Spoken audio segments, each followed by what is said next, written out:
First item I have is Senator Petty. Thank you, Mr. Chairman. I have some pages here today. They're students from Turner Middle School. If they would all stand up, I'd like to introduce them. So we have, and just kind of wave when I say your name, we have Trevin, and we have Isaiah. Did I say it wrong? No. Isaiah didn't come. Sergio, sorry. Sergio Gazelle. We have Katie, and we have Crystal. They are all 8th graders. They go to Turner Middle School. And this is their first time at the Capitol. And they're here with an instructor from Turner Middle School, Mr. Ferguson. So if you give him welcome to committee. Good to have you here today. Next, we'll have a request for bill introductions. Senator Clays. Thank you, Mr. Chairman. I have a bill dealing with the elimination of diversity, equity, and inclusion programs at our state universities. It is 24 RS 3364. Without objection, we'll accept it. Any other bills? Seeing none. Next item we have is approval of the minutes from January 31st, February 2nd, 6th, 7th, 9th, 13th, 14th, 16th, 19th, 20th of 2024. Senator Clays. Thank you, Mr. Chairman. I move the approval of the minutes for January 31st through the February 20th meeting in 2024. I have a motion, second by Senator Fagg. Any questions? Any discussion? Seeing none, all in favor? Aye. Opposed? Motion carries. Senator Clays. Thank you, Mr. Chairman. I move reconsideration of the Kansas Department of Health and Environment health budget.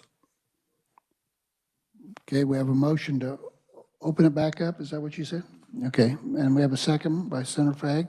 Questions? Senator McGinn.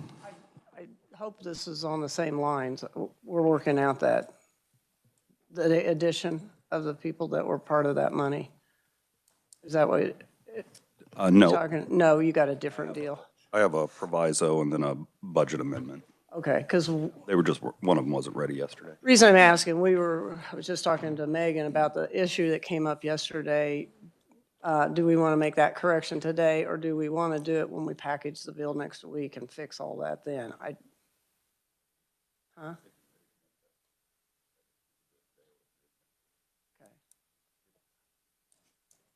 It's up to the chair. I'm good with whichever. If you want to do it today, we can do it today. If you want to wait, we can wait. So, okay. All right. Okay. Senator Clays. Thank you, Mr. Chairman. We have the motion and a second by Senator Fagg. Any other questions? Senator Clays. So did we vote on that? All in favor, say aye. No. Right, yes. All in favor? Aye. Opposed? Motion carries. Senator Clays. Thank you, Mr. Chairman. Let's start out with a proviso. I have one on our federally qualified health centers, and we'll go ahead and have that passed out, but it limits their ability to use sensitive patient information for non-medical purposes, including political purposes.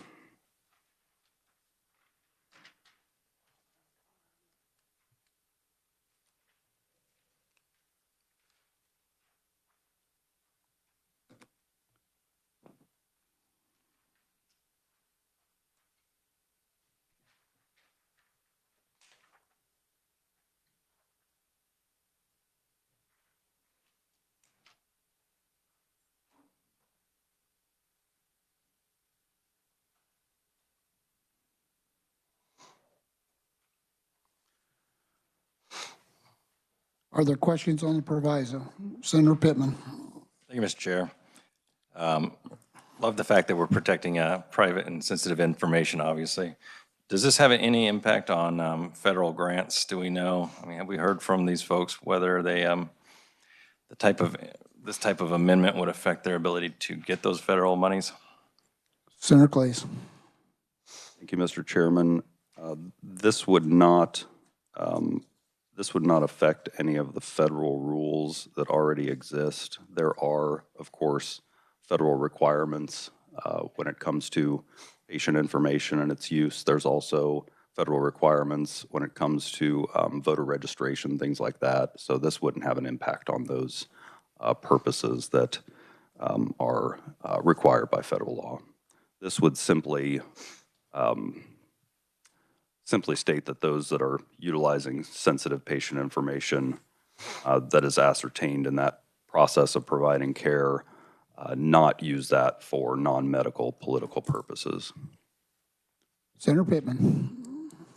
So as long as we're not using, if I'm just going to take this down the path just because we're talking about it, if they are using that information to collate data, to talk about the outcomes that they're experiencing inside of their area, talk about mental health, to talk about impact of other kind of programs that the legislature might bring to that area, as long as it doesn't have personally identifiable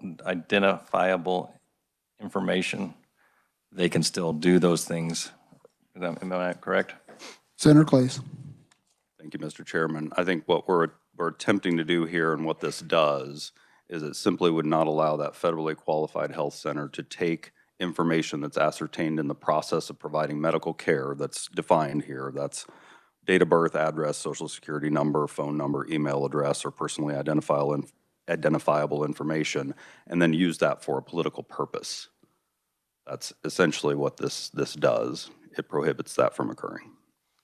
Senator Pittman. Thank you. Yeah, and it sounds like they would still be able to collate data and not have that personally identifiable information to do things like look at their statistics, bring that, and still be able to lobby and do express advocacy outside of using that information to maybe target those individuals, which I think is what you're doing. Correct. Thanks. Other questions? Senator Petty. Thank you. And Senator, on number 3, where it says non-medical purposes, including but not limited to lobbying, expressing advocacy, or communications for the purpose of affecting election turnout, can you explain that to me, please? Senator Claes. So this would be using someone's personal information to advertise to them something that is intended to affect the outcome of an election, whether it be an express advocacy is defined in other places, but it is saying that you would vote for or against a ballot measure, essentially, Senator Petty. whether it be a candidate or not.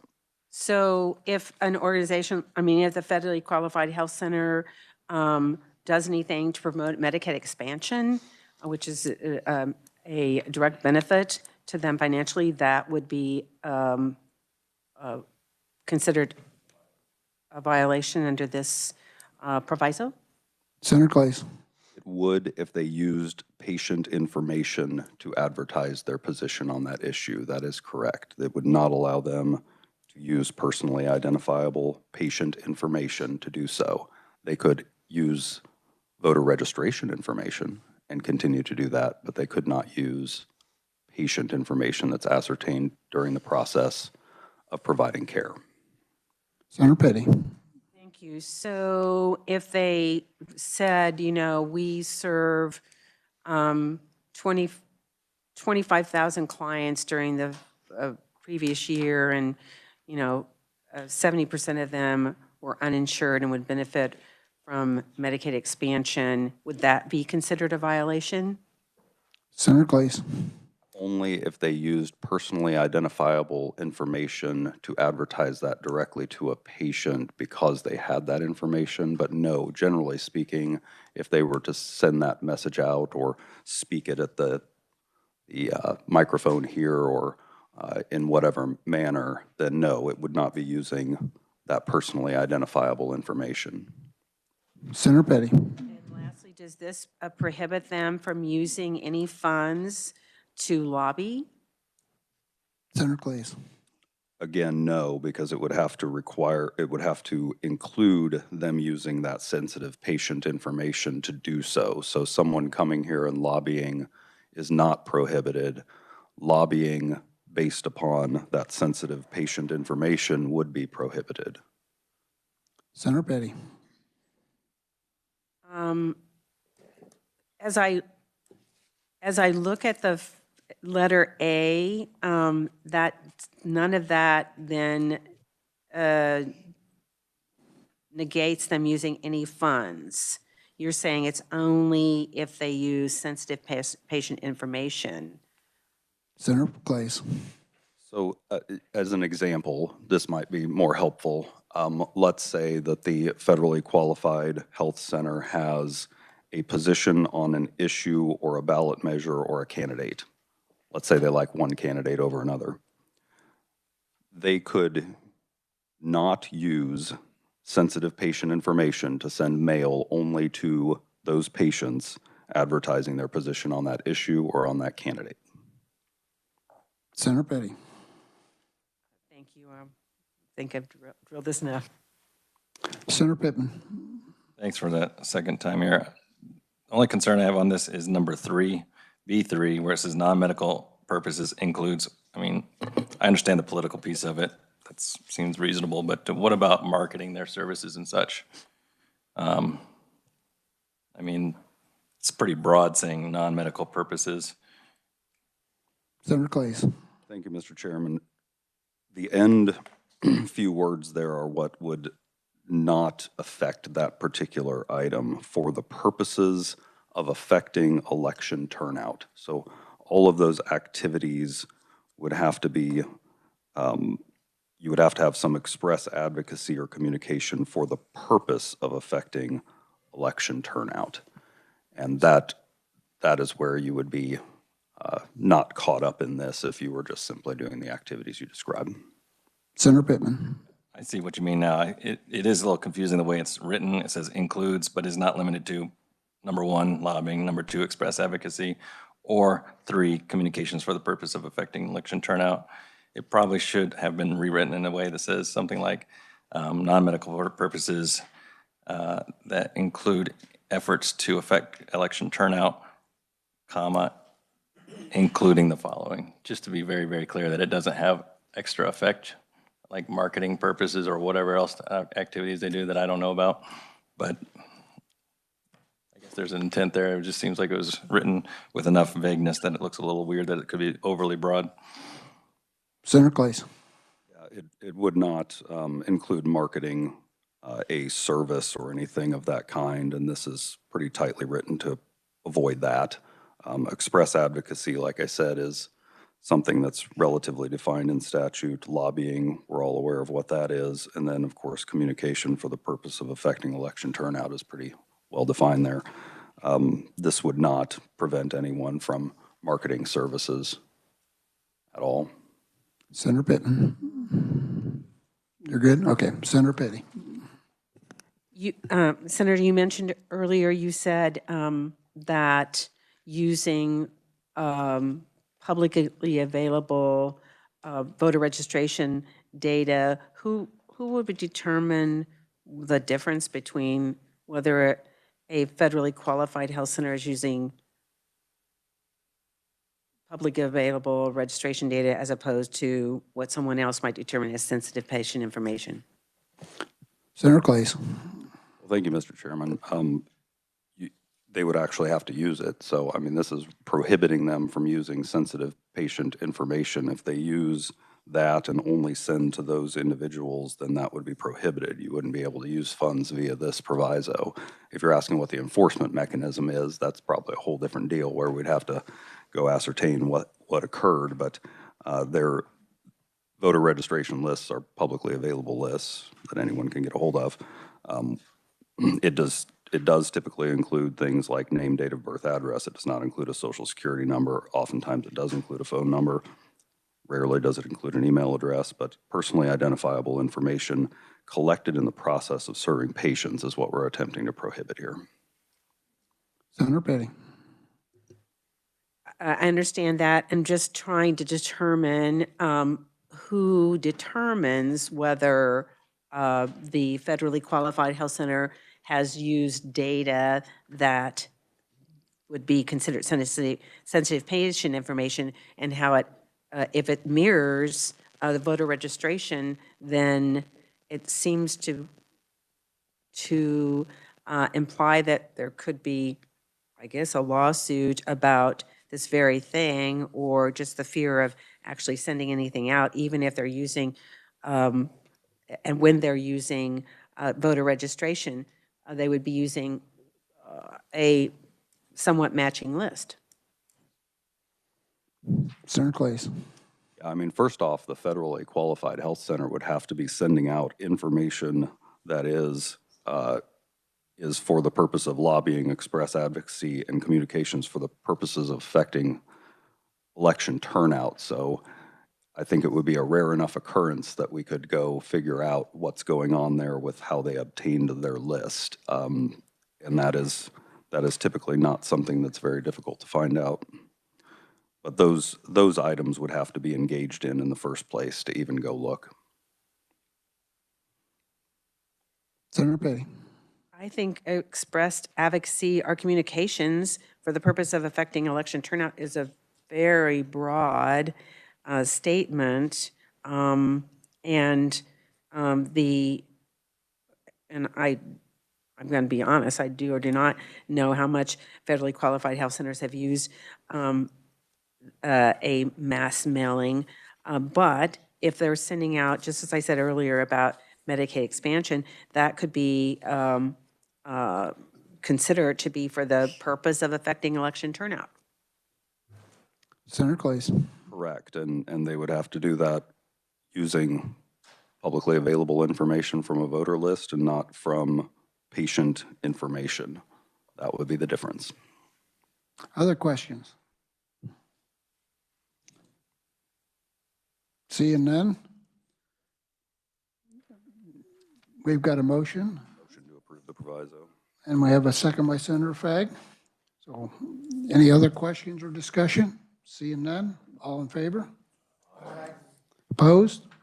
No. Motion carries. Next, Senator Clays.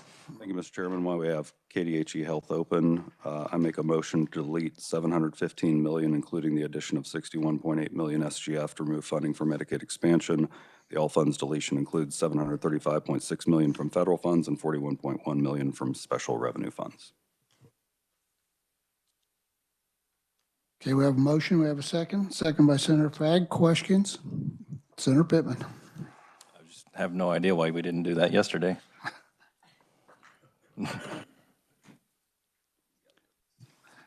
Any other questions? Senator Petty.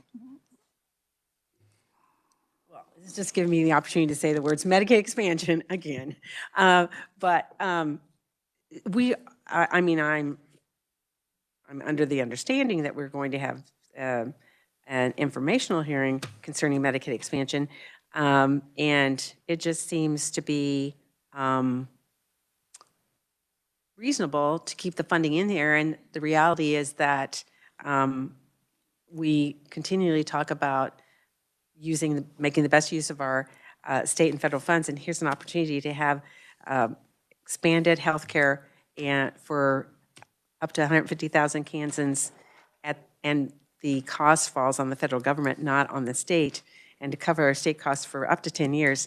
It seems that keeping this funds in there makes a lot of financial and fiscal sense. Also, our hospitals provide billions of dollars to our community as well as employment, and it would help all of them. Any other discussion? Senator Pittman. I should qualify my last statement. I'm not supportive of taking this out. And I think there might have been a potential of a supportive majority yesterday of not taking it out, which is why I mentioned that yesterday when we had a few members absent. I do support Medicaid expansion. $62 million we'll be taking out of our budget, so we'll have to pay as a state $62 more million. And I know in our budget from yesterday that we are enhancing the rates for many of our providers out there, which is great, but I don't feel like, $30-40 million compares to the $790 million per year that we could invest in our health outcomes, our workforce development, our mental health, and our sheriff's departments out there that benefit from this. So I do not support this motion, just to be clear. Anyone else have any comments? Seeing none, all in favor? Aye. Opposed? No. Okay, motion carries. Senator McGinn and Senator Petty and Senator Pittman would like to be recorded. Senator Clays? Oh, okay. For now. Mr. Chairman. Senator McGinn. Since the budget for KDHE is open right now, I do want to update everyone on the Ascension Via Christi issue yesterday. In talking to staff, they need to get a little bit more detail and would like to clear that up when we package the bill next week. That's on that one item. We'll clean that up next week? Okay, that'd be fine.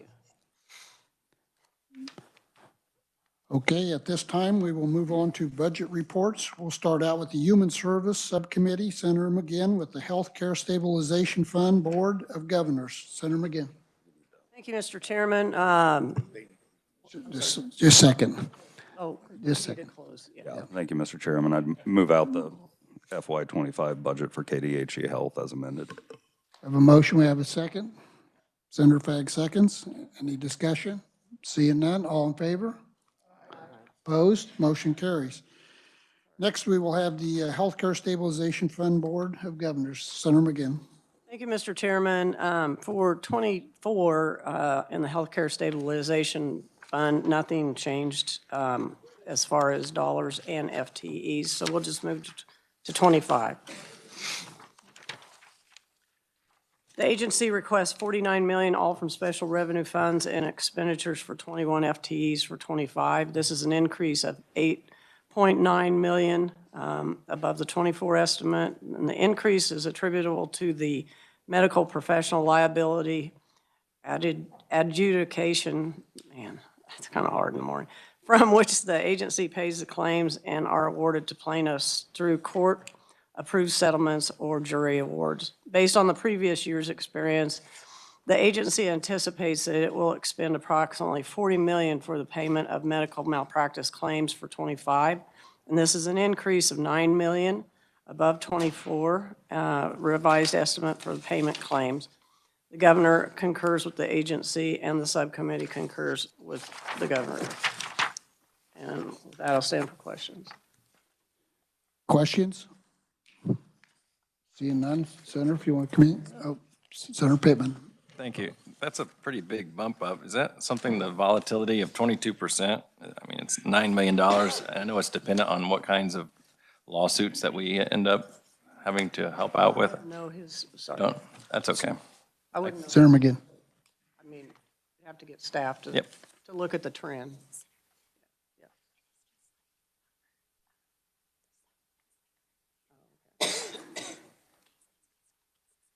It based off of settlements that happen from year to year, so they go up and they go down. I was just wondering if we, Senator Pittman. Mr. Chair, I was just wondering if it's something that we should be getting a better buffer on. If we are increasing the budget by 9% or 22% in a given year, it could kind of hit us every so often when we get into tighter times. But Senator McGinn. Well, we can suggest staff give you a trend report on this, but generally this is just pretty much straightforward math based on lawsuits. yeah. Other questions? Senator Alley. Thank you, Mr. Chair. Was not able to attend yesterday, but if you see the, in actuals in 23, we're over 50 million, and they'd go down to 40 million last year, and they go back up to 25 or to 49 million. So I don't know whether the 50 million or that round number is the norm, and we went down. Don't know that. Other questions? Seeing none, Senator, if you'd like to make your motion. Make a motion to approve the Healthcare Stabilization Fund Board of Governors for 24 and 25 as presented. We have a motion. We have a second. Senator Petty seconds. Any questions or discussion? Seeing none, all in favor? Opposed? Motion carries. Next, we will have the Kansas Department of Aging and Disability Services. Senator McGinn.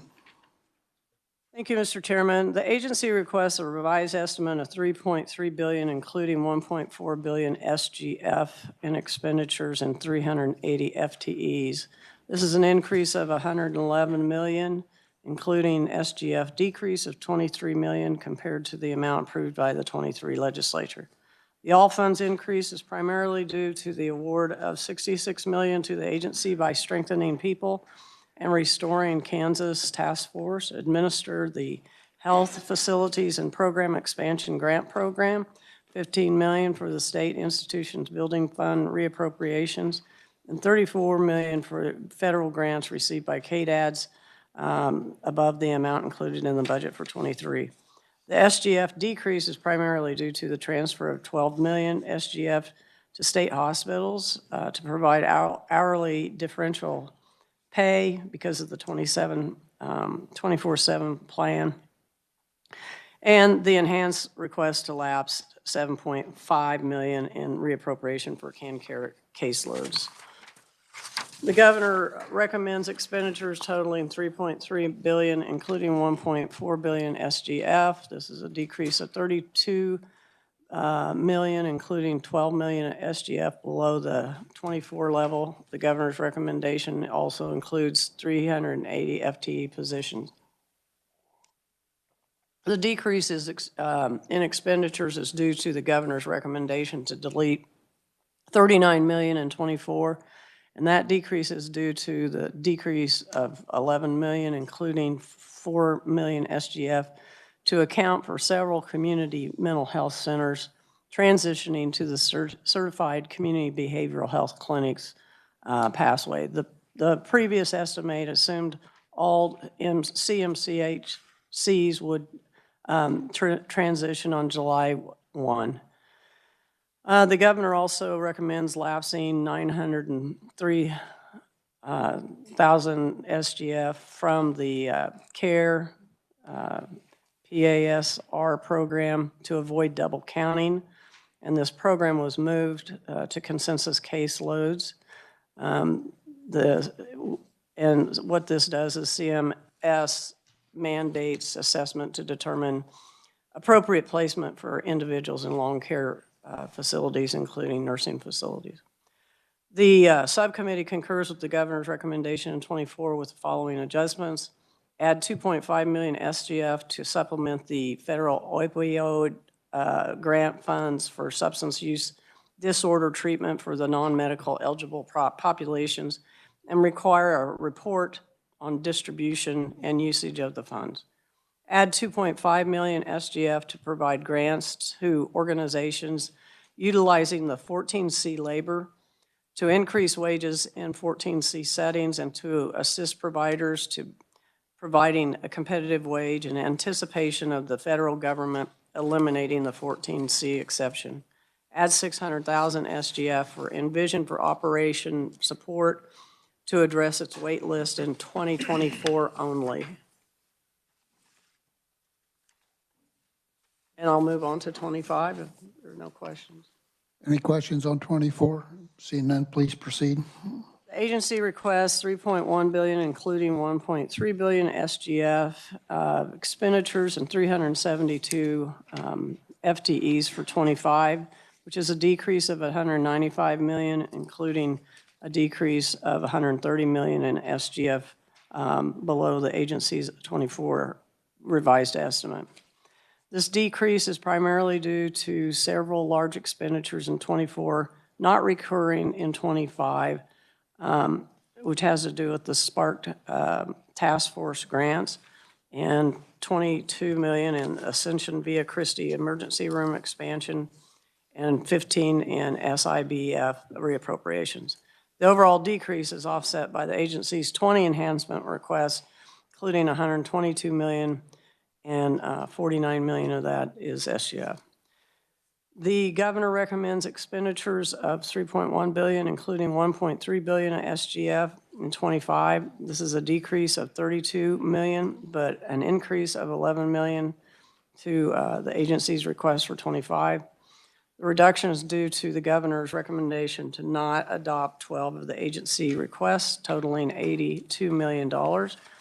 Those requests include PACE, Behavioral Health Commission staffing, IECMH coordinator, the NFMH case manager, the SUD unissued insured staff services and staffing, assistive technology for IDD waiver, cognitive support services for PD waiver, 500 additional slots for IDD waiver, 500 additional slots for PD waiver, T1000 rate increase, and the Cottonwood Recreation Building remodel, special services MICO, house office renovation. Additionally, the governor recommends partial adoption of 6 enhancement requests, which results in a reduction of 22 million.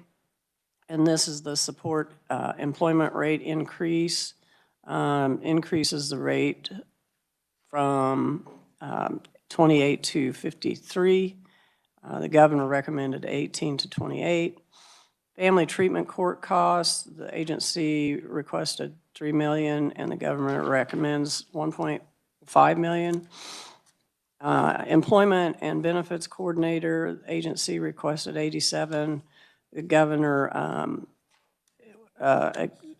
recommends the 87, but would utilize FMAP funding to supplement the SGF.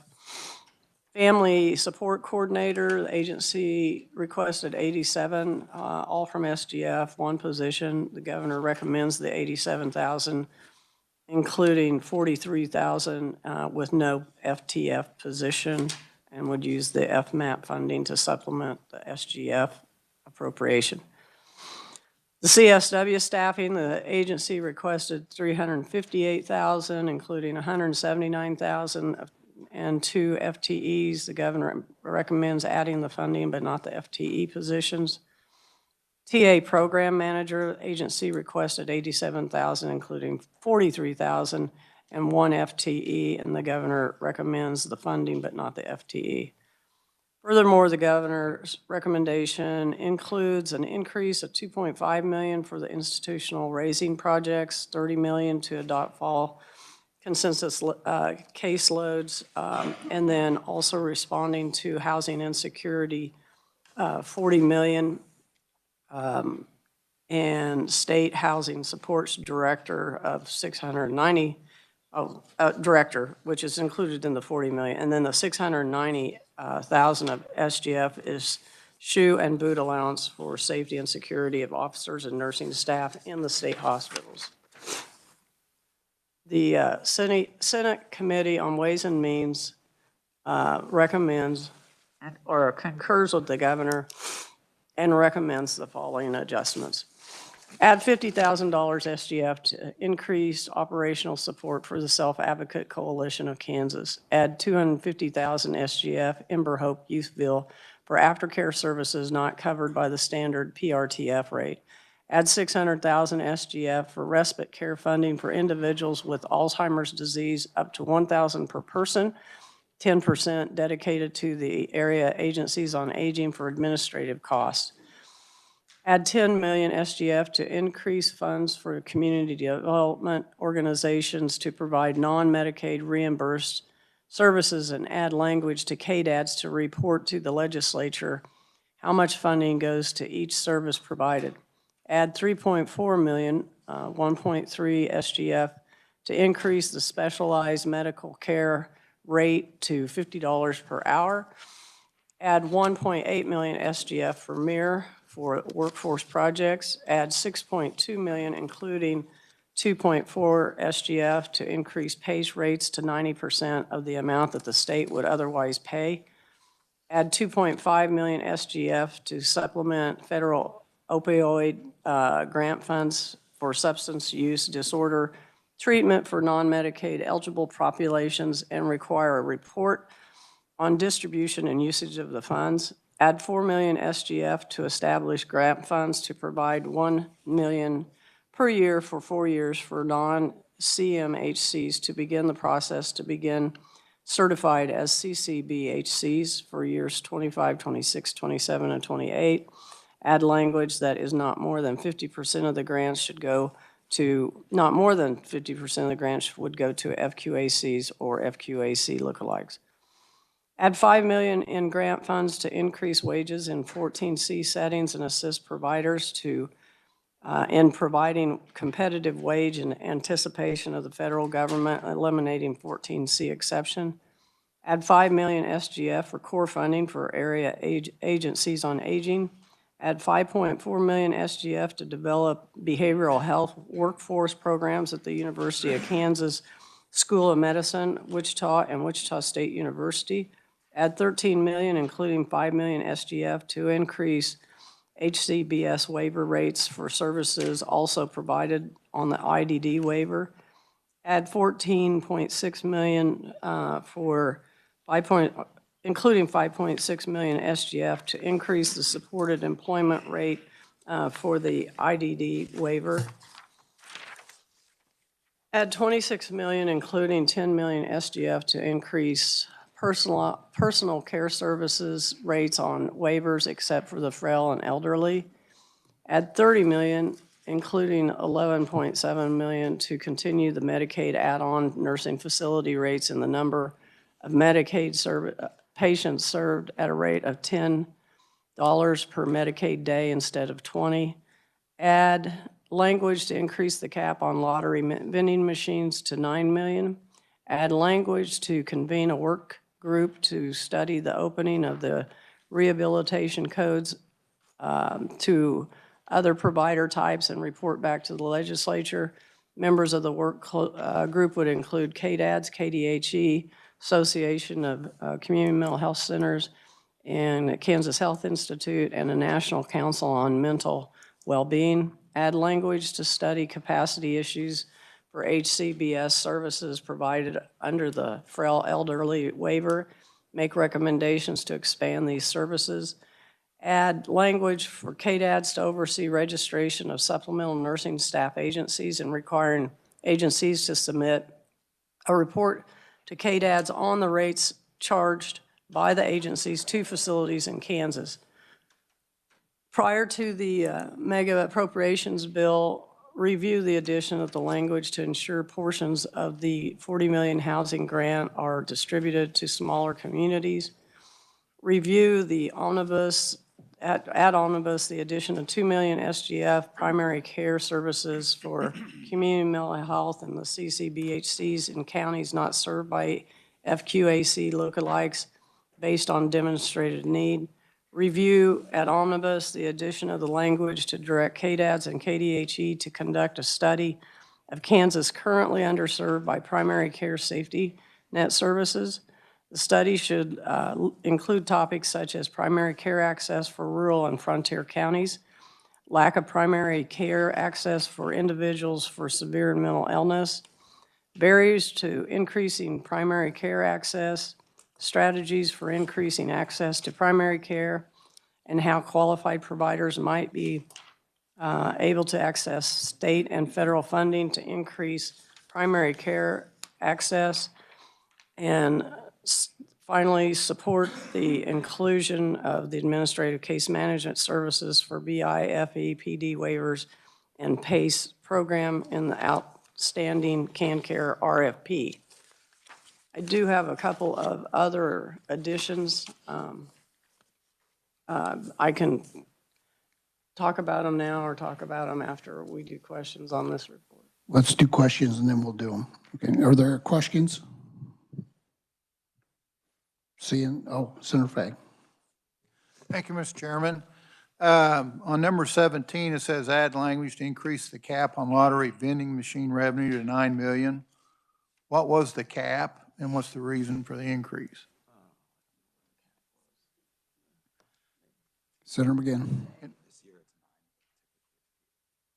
So it's been 8 and it's 9, and I think they asked for more than that.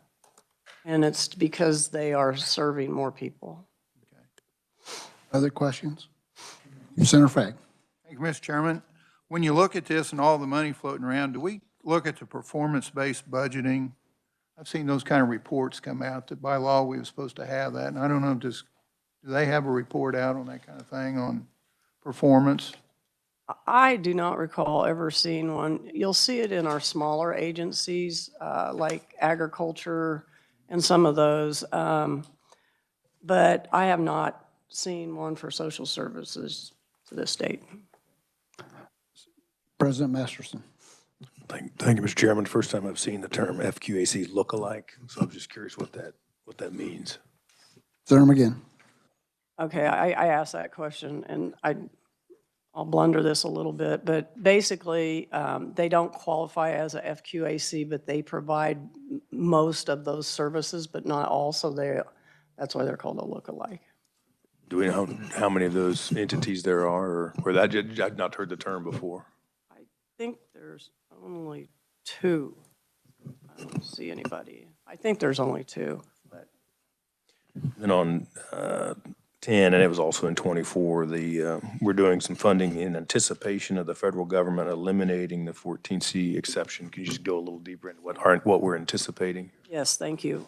This helps people with disabilities have jobs and go out and into employment and helps with that salary that they get as well. And it's being phased out by the federal government, and some states are already, they're transitioning and out and positioning. And that's what this is supposed to be for, is to help them in that transition, because it's not going to be a federal program anymore. President Masterson. Thank you, Mr. Chairman. So I was just, how long has that been an exception or a federal program? Is that just a COVID-related thing, or has that gone on much longer than that? It's a federal government thing.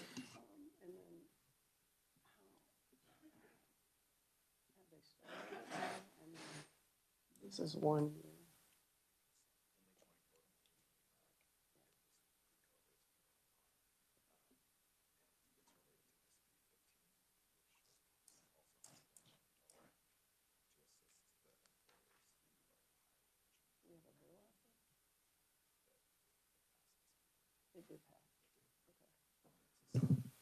Okay. Senator McGinn. Thank you. We have a bill that passed relating to this. This funding, though, is only for 24, 25, so it will not get, buried into the budget. So next year, this will have to come up again. So those that are here will have to remember that this is a transition program only. President Masterson. Mr. Chairman, so is there a mechanism where we're anticipating, but if the anticipation doesn't come through, what happens to the appropriation? We're going to lapse back to SGF, or if it's continued to be funded by the feds, or is this going to be in? This happened.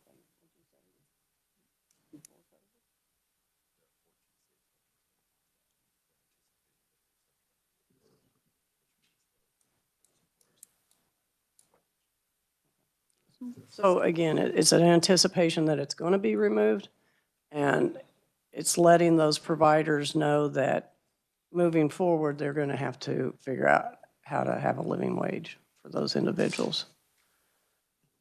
President Masterson. Thank you, Mr. Chairman. Yeah, the question is really around, so if the anticipation doesn't come through, if the feds ultimately determine it continues as a program, and one of those was in 24, so I don't know where that stands, what happens to the appropriation that we are?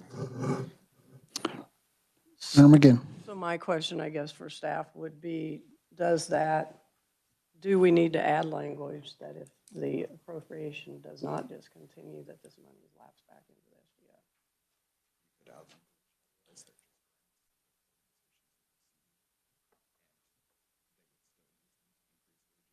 So they would use them even if the federal money is still there?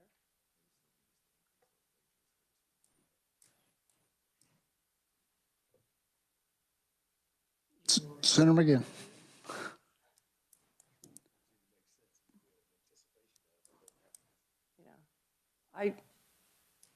I have. Senator McGinn.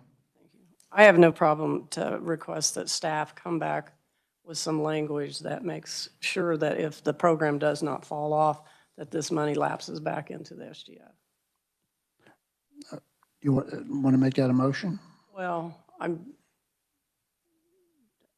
trying to think if we have, yeah, I unless there's consensus, but I am making a motion to have staff look at language in the event that the 14C program does not fall off the federal books, that we make sure this money comes back to the SGF. We have a motion, second by Senator Clays. Questions?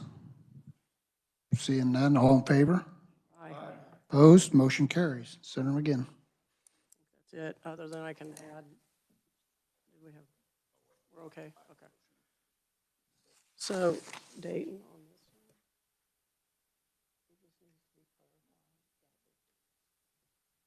Because you don't think we did that. So we also have a motion that didn't get put in the report, was to adopt the governor's GBA number 1, item 5. And this has to do with the 250 slots for IDD and PD waivers for 25. We have a motion, we have a second by Senator Petty. Questions or discussion on the IDD and PD slots? Seeing none, all in favor? Opposed? Motion carries. Senator McGinn. I remember this one. This has to do with involuntary charges, discharges and transfers by adult facilities regulated by the Kansas Department of Aging and Disabilities. And I'm not sure if this, I know Representative Titus did put this into the House bill. And I believe it is to do, does anybody know about this? Because I just got staff familiar with that.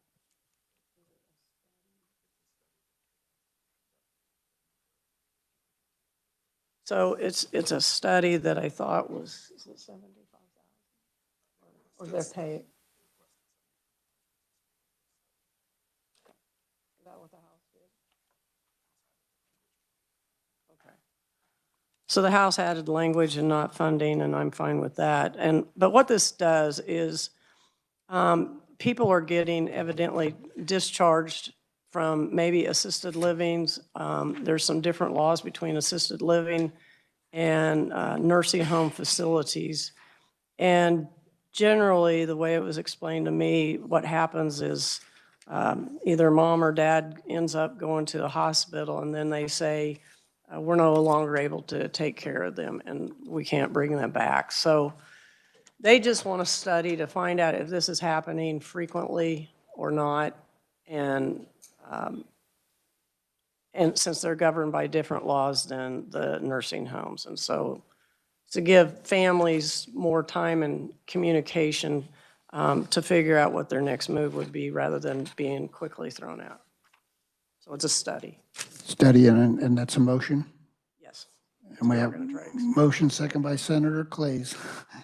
Any questions on it? Senator Petty. So just so I understand, so this is a study to find out if assisted living facilities are at dismissing patients without due process, or? Senator McGinn. Again, this just came to my door last night, but it has their involuntary discharges. So it has to do with involuntary discharges. And so they want to find out why those are happening and how often they're happening. And so they want KDADs to take a look at that. So that's about all I know. Senator Alley. Thank you, Mr. Chair. Who would do that study, and what does it cost? Senator McGinn. KDADs will do the study. They requested $75,000, or they put $75,000 in there for them to do it. The House adopted just the study and no money. So it'd just be an extra task for KDADs. Senator Alley. Would the ombudsman process be a good to take a look at that study? Should they be the one to do the study? Senator McGinn.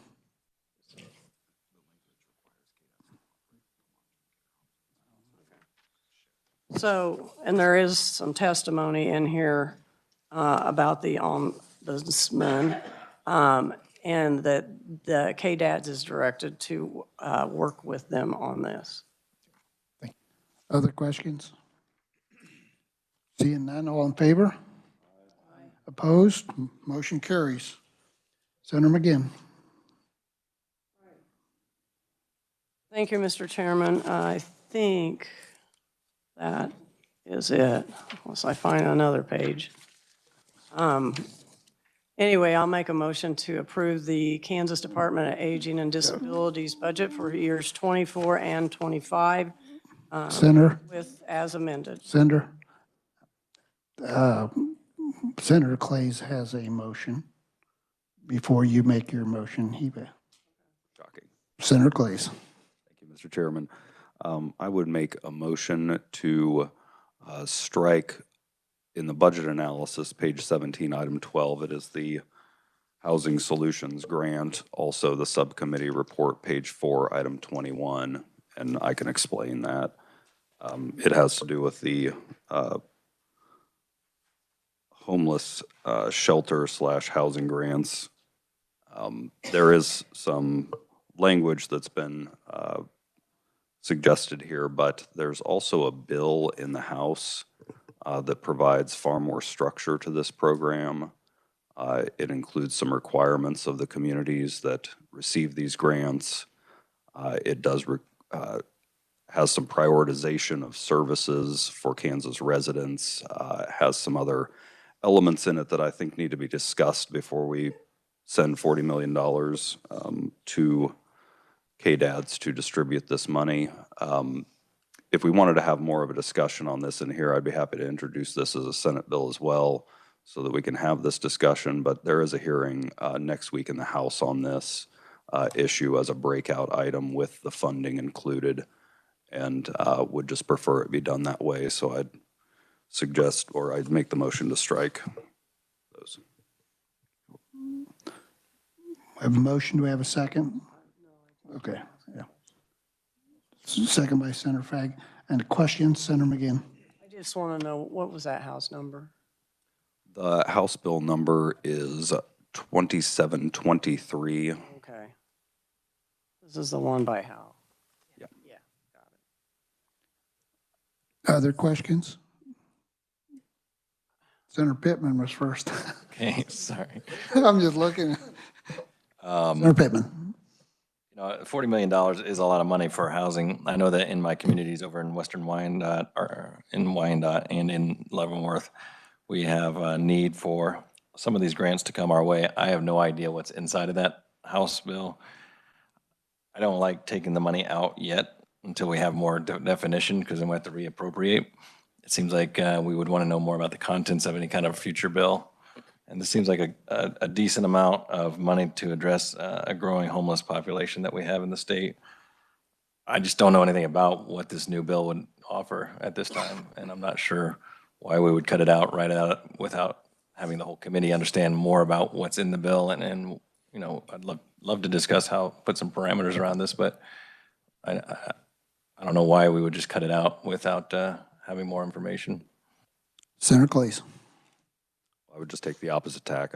I would like more information before including $40 million and spending $40 million of taxpayer money on something like this without any guardrails whatsoever, except for the subcommittee's addition of smaller communities being offered some of that. And then also, I believe that it also requires some sort of match in the language that exists today, but those are the only two guardrails at this time. There does need to be far more discussion about this issue. And like I said, I'd be happy to introduce that over here, and we can talk about what guardrails are necessary and take input from the stakeholders in this. But the structure of a bill in this form would include the funding. So if we were to pass the bill, the funding would be included in that. So we could go that route, or we could just wrap it into the budget at that time after we have far more discussion on this issue. Senator McGinn. I didn't know somebody else was ahead of me. I just, okay, no, okay. So I appreciate the comments from Senator Clays. The House didn't, is my knowledge, the House didn't put anything in. And so I was just thinking that since you get to be going to the conference committee, which would happen maybe towards the end of March, we would also know something about 27, 23. And then at that time, you could either make guardrail language adjustments or take any amount of money out you want at that time. Senator Clays. Thank you. I think there's far more incentive for the individuals who are the beneficiaries of this money to come to the table and have a frank and earnest conversation if this money is not in and their vehicle is a separate bill. So I would prefer that it be out and that they need to come to the committees on either side and discuss this with guardrails that are going to be effective. I mean, this is an issue that we need to find some solutions for, and they are not found by just simply sending $40 million to KDADS with a dollar-to-dollar match. Senator McGinn. Thank you. Just for the record, they did come and testify to the subcommittee. And if we wanted to have a hearing in this room with all of our committee members, I would welcome that as well. Senator Clays. No addition. I think I suggested that as well. I think that's the way to do this, is to have a discussion about this in this room, perhaps over a separate bill, if that's what the chairman would prefer, or we could just do it on the budget itself next week. Other questions? Senator Rowley.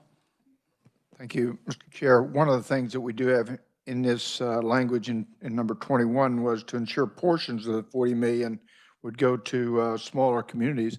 Number one, what is portions and what is a smaller community probably needs to be defined.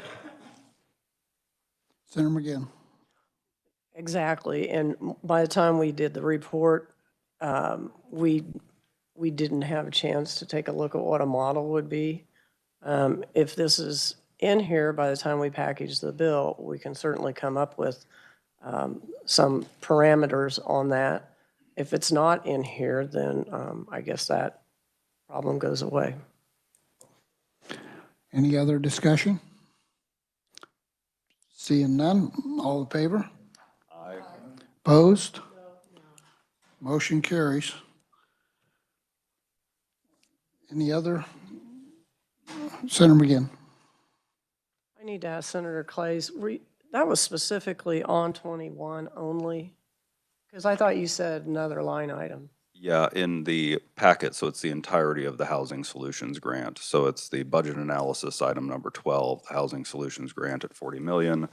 And then because it's also making suggestions of language, removing page 4, item 21 of the subcommittee recommendations, since they are tied together. Senator McGinn. You said item 12? Yeah. So did we just take 12 out too? The budget analysis. Okay, I don't have that in front of me. Yeah, page 17, item 12 is the Housing Solutions Grant. That was for, so people could reference that instead of, because there's, I think it was just included in your paragraph explainer on the governor's rec on 25. So instead of referencing that, I referenced the budget analysis. Got it, thank you.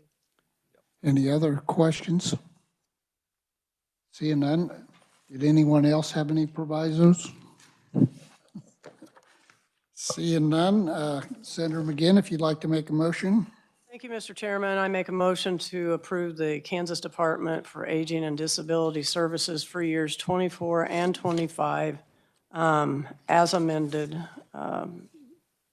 favorably for passage. A motion second by Senator Clays. Any questions? Seeing none, all in favor? Aye. Opposed? Motion carries. Committee, I believe that's everything we had for today, so thank you.